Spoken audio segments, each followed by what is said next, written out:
जो लोग क्लब में सिर्फ अय्याशी करने जाते हैं उन्हें अक्सर लगता है कि वहाँ काम करने वाली तमाम महिलाएं उनकी जागीर हैं, उनकी मर्जी की गुलाम है, खासकर गुरुग्राम में, जिसे कभी गुड़गांव कहा जाता था। वहाँ से एक बार फिर दिल दहलाने वाली खबर सामने आई है, जहाँ एक क्लब में काम करने वाली शादीशुदा महिला से तुषार नाम के युवक ने शादी का दबाव बनाया।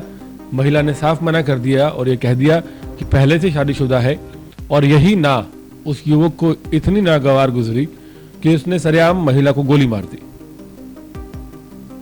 ये कोई पहला मामला नहीं है। आज से करीब 25 साल पहले दिल्ली में जिस वक्त जैसिका लाल रहती थी, उनके साथ भी शराब ना परोसने के चक्कर में या इनकार करने पर एक बाहुबली नेता के बेटे ने गोली मार दी थी। उस केस में जैसिका के परिवार को दोष साबित करने में पूरे 20 साल लग गए थे। आज एक बार फिर वही सवाल खड़ा है, क्या वक्त बदला है या फिर चेहरे बदले हैं? क्योंकि अब गुरुग्राम के एमजी रोड से चौंकाने वाली वारदात सामने आई है, जिसने समाज और सिस्टम दोनों को कटघरे में खड़ा कर दिया है। मिली जानकारी के मुताबिक 20 दिसंबर की रात दिल्ली के नजफगढ़ की रहने वाली 25 वर्षीय कल्पना की गलती बस इतनी थी कि उसने शादी के लिए इनकार कर दिया। उसने साफ साफ कह दिया कि वो शादीशुदा है, अपने पति के साथ खुश है और किसी दूसरे युवक से शादी नहीं कर सकती।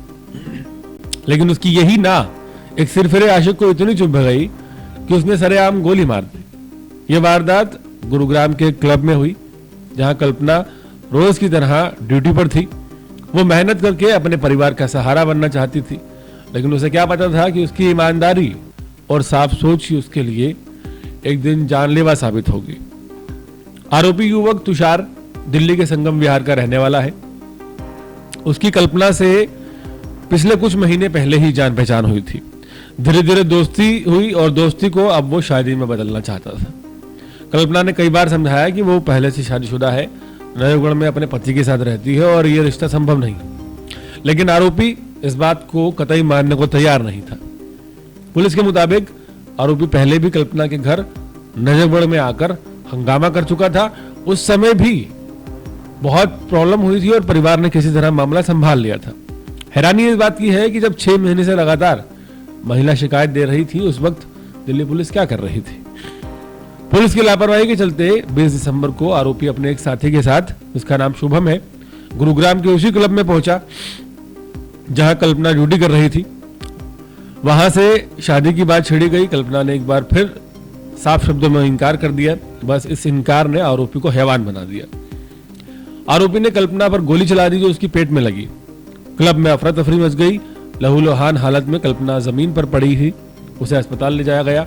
उसकी हालत गंभीर बताई गई। घटना के बाद आरोपी और उसका साथी मौके से फरार हो गए और उत्तर प्रदेश के बागपत में आ गए।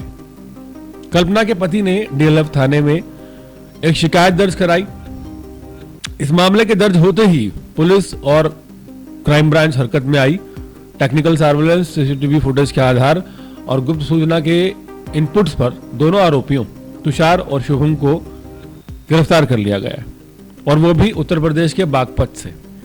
ये घटना कहीं ना कहीं जैसिका लाल हत्याकांड की याद दिलाती है, जहां शराब परोसने को ना कहने पर एक महिला की जान ले ली गई थी। यहां फर्क सिर्फ इतना है कि वहां मौत हो गई थी, यहां मौत से जंग जारी है। सवाल यह है कि कब तक महिलाएं ना कहने पर गोलियां खाती रहेंगी।